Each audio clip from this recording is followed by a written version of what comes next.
আসসালামু আলাইকুম, hey guys, welcome back to my new vlog. সবার কী অবস্থা? আশা করি প্রত্যেকে অনেক ভালো আছেন। তো চারিদিকের যে আবহাওয়া দেখতে পাচ্ছেন, আমাদের এখানে প্রায় 1 বছর পর কিন্তু বৃষ্টি হয়েছে, ঠিক আছে? প্রায় কিন্তু 1.5 ঘন্টার মতো বৃষ্টি হয়েছে। আর এই যে দেখতে পাচ্ছেন, বৃষ্টিতে অনেকের ধানগুলা প্রায় শুয়ে গেছে, মানে একটু বাতাস আসছিল, তো এই জন্য ধানগুলা, পাকা ধানগুলা একদম শুয়ে গেছে। এগুলো কিন্তু কাটতে অনেক কষ্ট হবে। তো আমি যাচ্ছি আমাদের যেই একটা জমি আছে প্রায় 6 ঘন্টার মতো, ওইটা আপনার একটু খোঁজক্ষেত, মানে এটাতে পানি আসছে কিনা এটা দেখার জন্য। আর আমাদের পজিটিভারে দেখতে পাচ্ছেন কি সুন্দর ডালিম, আর ডালিম কিন্তু ধরে আছে গাছে। তো চলুন গিয়ে দেখি আমাদের যেই ধান ক্ষেত্র আছে ওইটাতে পানি জমছে কিনা। যদি পানি জমে তাহলে আমি ওই পানিটা ছেড়ে দেব। অলরেডি আমি ছেড়ে দিয়ে আসছিলাম যখন বৃষ্টি আসছিল না, তখন আরেকটা ক্ষেত থেকে, মানে যারা সেচ দেয় ওই ক্ষেত থেকে আপনার আমাদের যে খোঁজ ক্ষেত, যেহেতু এটা একটু খোঁজ, মানে খোঁজ বলতে একটু গভীরেরই, তো ওইটাতে আছে না আপনার চারোদিক থেকে পানি চলে আসে। তো পানি আসলে কিন্তু আপনার ধান দাইতে, মানে ধান কাটতে অনেক কষ্ট হয়। তো এজন্য মানে পানিটা ছেড়ে দিতে হয়। তো চলুন গিয়ে দেখাই আপনাদের আমাদের যে ধান ক্ষেত্র আছে এটাতে পানি আছে কিনা। তো দেখা যাচ্ছে, মানে দূর থেকেই দেখা যাচ্ছে আপনার যে ধান ক্ষেতের পানিগুলো, এগুলো কিন্তু নামতেছে। মানে ও এই যে খিল জমিটা আছে এটাতে কিন্তু আপনার ধান করে নাই। এটাতে আমি গত প্রায় 2-3 দিন আগে আমি এখানে লোল করে ছেড়ে দিয়ে গেছিলাম আর কি। মানে যে লাল আইলগুলো আছে এগুলা কেটে, এই যে দেখেন আইলগুলা কেটে দিছিলাম। তো আমাদের যেই ক্ষেত্র আছে এটা থেকে কিন্তু আপনার পানিটা নামতেছে। এই যে দেখেন পানি কিন্তু আপনার যে খিল ক্ষেত্র আছে এটাতে নামতেছে, ঠিক আছে? তো দেখেন মাশাল্লাহ ধান পেকে আছে। আর একটা দিন সুযোগ পাইলে হয়তো ধানটা কেটে ফেলতাম। তো এমন বৃষ্টি হয়েছে আপনাদের দেখাই, এই যে দেখেন পানি কিন্তু একদম টইটম্বুর করতেছে। মানে এখানে কিন্তু ধান কাটাটা অনেক কষ্ট হয়ে যাবে, মানে আমাদের জন্য কষ্ট হয়ে যাবে আর কি। তো আমরা কিন্তু নিজেরাই ধান কেটে থাকি। এই যে দেখেন মাশাল্লাহ প্রতিটা ধান কিন্তু আপনার পেকে আছে, মানে এরম পাকা পাকছে মাশাল্লাহ দিলে।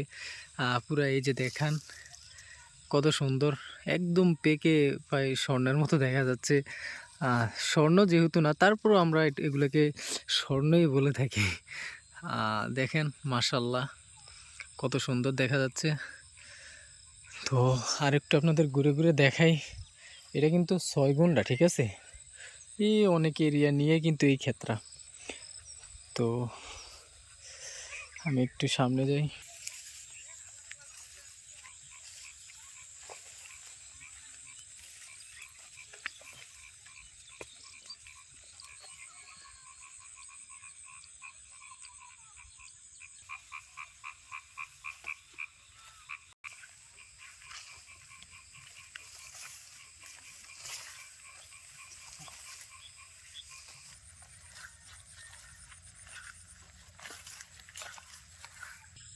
সো গাইস, দেখতে পাচ্ছেন আসমানে কিন্তু এখনো হাঁস ধরে আছে, আবারও বৃষ্টি হওয়ার সম্ভাবনা আছে। তবে আজকে যেই বৃষ্টি পড়ছে পুরা দেখতেই তো পারতেছেন আপনারা, পুরা আমাদের যেই ক্ষেতরা আছে ক্ষেত পুরা পানি টইটুম্বুর করতেছে। তো আমি চারপাশ ঘুরে দেখে আসলাম কোথাও থেকে পানি আসতেছে কিনা। তো যেখান থেকে পানি আসছিল ওই জায়গাটা বন্ধ করে আসছি, আর এই দিক দিয়ে তো পানি নামতেই আছে। তো আপনাদের আরেকটা জিনিস দেখাই ভাই, এই যে দেখেন মাশাল্লাহ একটা ছড়া আমি দেখাইতেছি। এই যে দেখেন এটা হচ্ছে একটা ধানের ছড়া, দেখতে পাচ্ছেন কত বড় মাশাল্লাহ দিলে। এই যে দেখেন, তো এই ধানগুলা কেন কাটতেছি না, এই ধানগুলা না কাটার একটাই কারণ, এই যে দেখেন আমি নিচে আপনাদের একটু দেখাই। এই যে দেখেন উপরে কিন্তু ধানগুলা পেকে গেছে, নিচে আবার আপনার মানে আপনার এগুলো কি বলে, মানে ছোট ছোট বাচ্চা ধান এগুলো আসছে। এই যে দেখেন এখানে কিন্তু এখন এগুলো পাকে নেই, মানে একদম কাঁচা, এগুলো নতুন আপনার থোর বাড়িছে, আমরা যেটা বলি থোর। আর এই ধানটা হলো আপনার হাইব্রিড ধান আমরা বলে থাকি আর হাইব্রিড। দেখেন পুরা হাইব্রিডের মতোই মাশাল্লাহ। এই ছড়াটা আপনারা দেখেন একবার, অনেক বড়। তো আর এটা হলো আমাদের যে গুরগাবিল, দেখতে পাচ্ছেন অনেক এরিয়া জুড়ে কিন্তু আমাদের গুরগাবিলটা একদম। সো গাইস, আমার কাজ শেষ, আমি ক্ষেত দেখে এখন বাড়িতে চলে যাব। আর পানিটা মূলত এই লোলটা দেখতে পাচ্ছেন না, এই লোলটা দিয়ে আমাদের যে এই প্রজেক্টটা আছে এই প্রজেক্টের মধ্যে পানিটা যায়, ঠিক আছে? তো এই যে একটা লোল করে রাখছে, তো এটা কিন্তু অনেক ফাটা ছিল আপনার, অনেক প্রায় 1 বছরের মতো আপনার বৃষ্টি হয় না আমাদের এলাকায়। তো 1 বছর পর কিন্তু বৃষ্টি হয়েছে প্রায়, কিন্তু আপনার কি বলবো, আধা ঘন্টার মতো বৃষ্টি হয়েছে, অনেক জোরে জোরে কিন্তু বৃষ্টিগুলো পড়ছে, ঠিক আছে। আর আপনারা হয়তো চারিদিকে ব্যাঙের আওয়াজ শুনতে পাচ্ছেন, আমি একটু চুপ করে আপনারা শোনেন। এই যে দেখতে পাচ্ছেন, এখানে কিন্তু বৃষ্টি প্রায় অনেক হয়েছে। এই যে দেখেন একটা কলা গাছ এখানে ভেঙে পড়ে আছে।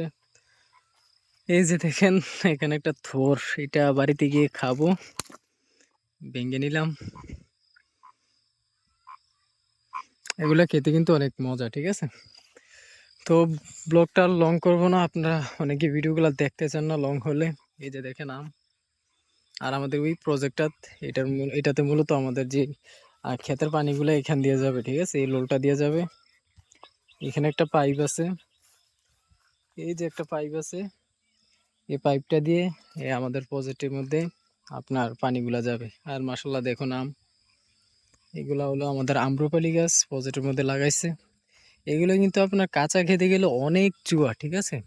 যদি একটু পাকে, ভাই বিশ্বাস করবেন এত মিষ্টি, এগুলো এত মিষ্টি যে আপনার কি বলবো, পোকে ধরে যায়, ঠিক আছে। গাছের যদি গাছ পাকনো হয় তাহলে গাছের মধ্যে কিন্তু আপনার পোকে ধরে যায়, পোকায় কিন্তু আপনার ভিতরটা খেয়ে নেয়।